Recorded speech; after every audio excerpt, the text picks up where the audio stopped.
Hello guys, yan po ang sitwasyon ng dagat nung October 26, Saturday nang dali-dali po kaming umuwi.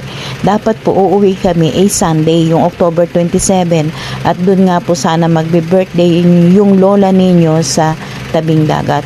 So kaso nagdesisyon po na umuwi agad kami para naman po hindi pa kami abutan doon ng pangalawa pang bagyo.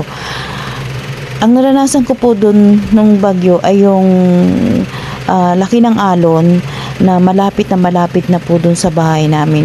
So ilang gabi rin po yun na ganun ang sitwasyon, yung ingay ng dagat. Makikita nyo po talaga yung lapit ng alon doon sa dagat nyo.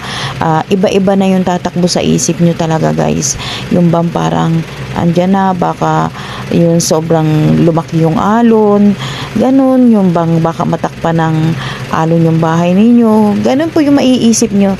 Talagang sasamahan nyo na rin po ng dasal na sana huminto na, tumigil na si Christine, kasi sabi nga po ng iba, hindi pa raw po naglalandfall, mabagal yung dating ng bagyo, ganyan, kaya na huminto po yung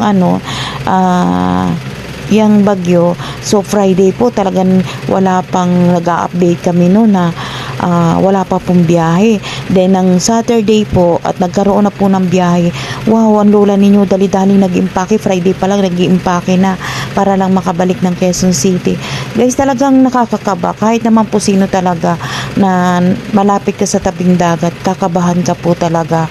Kaya pasalamat na lang po talaga sa Diyos dahil nang umalis po kami ng Saturday ay yan, kalmada po ang dagat. Talagang pinag-adya pa. At sana po